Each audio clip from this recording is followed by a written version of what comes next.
Right now, inside your body, your DNA is being damaged by stress, by sugar, by poor sleep, by pollution. But here's what most people don't realize. Your body also has built-in repair systems, and certain foods can activate those systems. This isn't about superfoods, it's not about detox trends, and it's definitely not about magic powders. This is about biological signaling. Modern research shows that aging isn't just passive decline. It's driven by cellular damage, mitochondrial dysfunction, chronic inflammation, and loss of repair capacity. And those processes are influenced by what you eat every single day. In this video, I'm going to show you 7 evidence-backed foods that support DNA protection, mitochondrial health, and cellular repair. We'll also talk about why red meat might not be the villain you think it is. And I'll explain the 40-minute rule that can dramatically increase the protective compounds in broccoli. If you want your kitchen to work like a longevity lab, let's begin. Longevity is not just about what you eat, it's about how much, when, and what. 3 pillars. First, how much. Caloric moderation is one of the most studied longevity strategies in biology. Across multiple animal models, moderate calorie reduction without malnutrition consistently extends lifespan. Why? Lower metabolic load means fewer reactive oxygen species, less cellular waste, lower chronic inflammation. This doesn't mean starvation, it means intentional nutrition. Second, when. This is where hormesis comes in. Hormesis is a mild temporary stress that strengthens the body. Intermittent fasting activates autophagy, your body's internal recycling system.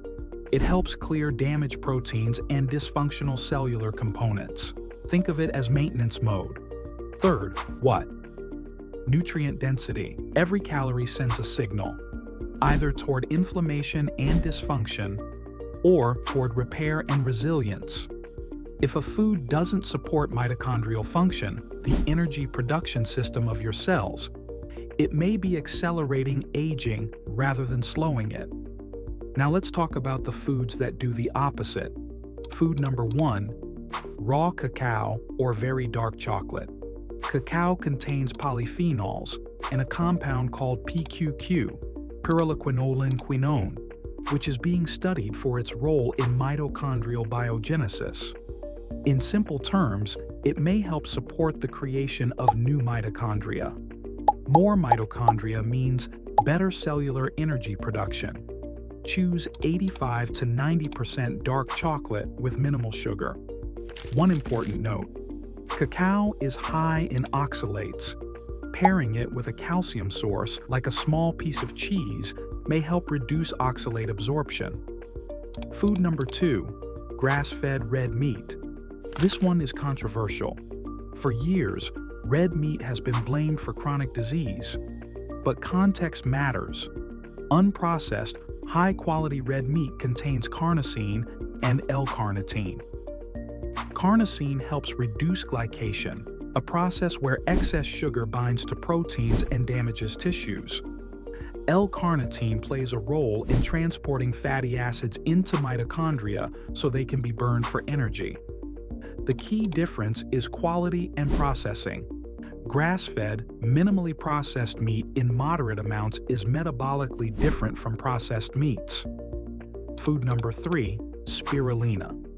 Spirulina is a nutrient-dense algae containing phycocyanin, a compound with antioxidant and anti-inflammatory properties. Some research suggests it may support cellular defense systems and mitochondrial function. It's not magic, but it's biologically interesting. Food number 4, cruciferous vegetables, broccoli, cauliflower, Brussels sprouts. These contain glucoraphanin, which converts into sulforaphane, a compound studied for activating antioxidant and detoxification pathways. Here's the critical part. The enzyme that enables this conversion is called myrosinase. Heat can reduce its activity, so chop your broccoli and let it sit for about 40 minutes before cooking. That allows sulforaphane to form before heat exposure. Simple timing, major difference. Food number 5, fatty fish. Wild salmon, sardines, mackerel. These provide EPA and DHA omega-3 fatty acids, which are essential for brain structure and inflammation regulation. They also naturally contain CoQ10, a key component in mitochondrial energy production. If someone is taking statins, CoQ10 levels can decrease, which may contribute to muscle discomfort. Fatty fish help support that pathway naturally. Food number 6, turmeric with black pepper. Turmeric contains curcumin, a compound studied extensively for its anti-inflammatory effects. But curcumin is poorly absorbed on its own. Black pepper contains piperine, which significantly increases curcumin absorption. This is nutritional synergy. Food number 7, beans and resistant starch. Legumes are strongly associated with longevity in multiple populations. They feed your gut microbiome. When you cook beans or potatoes and then let them cool, some of the starch becomes resistant starch. Resistant starch feeds beneficial gut bacteria, which produce short-chain fatty acids that reduce inflammation. A healthy gut supports a resilient immune system. So what does this look like in a day? Morning, a smoothie with frozen cherries, hemp seeds, and spirulina. Cherries contain natural melatonin and polyphenols. Lunch, a sweet potato curry with turmeric, black pepper, and cruciferous vegetables that were chopped and rested. Cook using stainless steel or ceramic cookware to minimize unwanted chemical exposure. Dinner, a lentil bowl with roasted vegetables, olive oil rich in polyphenols, and steamed broccoli prepared using the 40-minute rule. Add sardines or wild salmon for omega-3 support, simple ingredients, strategic combinations. Longevity is not one size fits all. In younger adults, metabolic flexibility and periodic fasting may be emphasized. After age 60 or 65, adequate protein becomes increasingly important to maintain muscle mass and prevent sarcopenia.